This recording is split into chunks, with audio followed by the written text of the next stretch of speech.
अन्न सुरक्षा सुनिश्चित करण्यासाठी आणि अन्न व शेतीमाल वाया जाणे टाळण्यासाठी शीतगृह महत्त्वाची भूमिका बजावतात। मात्र हा एक भांडवली खर्चिक उद्योग असून परतावा मिळण्यास बराच वेळ लागतो। त्यामुळे बहुउद्देशीय शीतगृह उभारणे राष्ट्रीय हिताचे ठरेल, जेथे विविध अन्न पदार्थ तसेच शेतकऱ्यांकडून शेतीमाल साठवता येतील।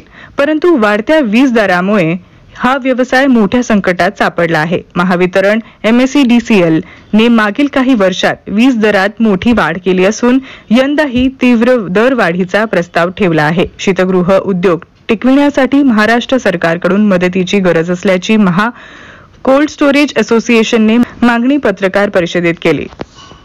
महावितरणने आता जी वीज नियामक आयोगाकडे जो प्रस्ताव दिलेला आहे वीज दरवाढीचा, तो लागू करू नये। तो शीतगृह उद्योगासाठी खूप अन्यायकारक राहील आणि शीतगृह उद्योग हा डबघाईस येईल अशी आमची भूमिका आहे।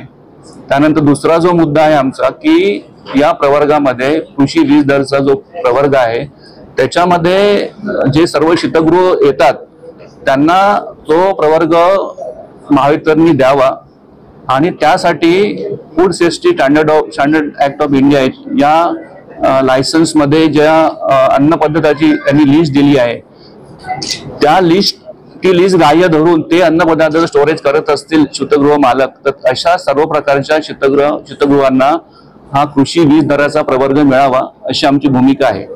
आता जो प्रस्तावित वीज दर आहे तो 36% वाढलाय आणि गेल्या 10 वर्षामध्ये याच्यामध्ये 5 पटीने वाढ झाली आहे आणि ती उद्योगांना न सोसणारी आहे। आणि हा जर नवीन दरवाढ प्रस्तावित दरवाढ जो नियामक आयोगाने जर मान्य केला तर हा जो उद्योग आहे हा डबघाईस आल्याशिवाय राहणार नाही।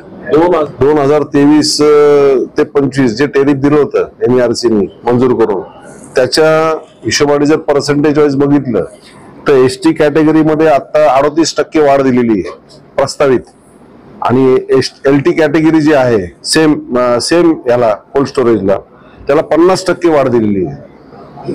23 ते 25च्या टेरिफ पासून आतापर्यंत म्हणजे 50% वाढ ह्यामध्ये टेरिफ शॉक समजतो, याला टेरिफ शॉक म्हणतात। हा टेरिफ शॉक सेकंड टाइम आम्हाला मिळतोय LT मध्ये आणि ST मध्ये पण।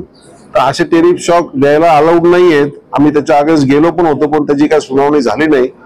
तर आमची हीच विनंती आयोगाला की ज्या हिशोबाने तुम्ही ही कॅटेगरी फॉर्म केली 2010 मध्ये, ज्या उद्देशाने की इन्फ्रास्ट्रक्चर स्कीम आहे फूड सेफ्टीच्या हिशोबाने आणि फूड वेस्ट होऊ नये म्हणून तुम्ही काय केलंय ते तुम्ही आता पण ते ग्राह्य धरून त्याच्यामधली सब्जेक्टिव्हिटी काढावी, FSSAI प्रमाणे ते लागू करावं की ज्या लोकांना FSSAIचं लायसन आहे ते पदार्थ ठेवणार त्या लोकांना ही कॅटेगरी द्यावी आणि त्या दृष्टिकोनातूनच आमच्याकडे बघावं, एवढीच मागणी आमची। नमस्कार।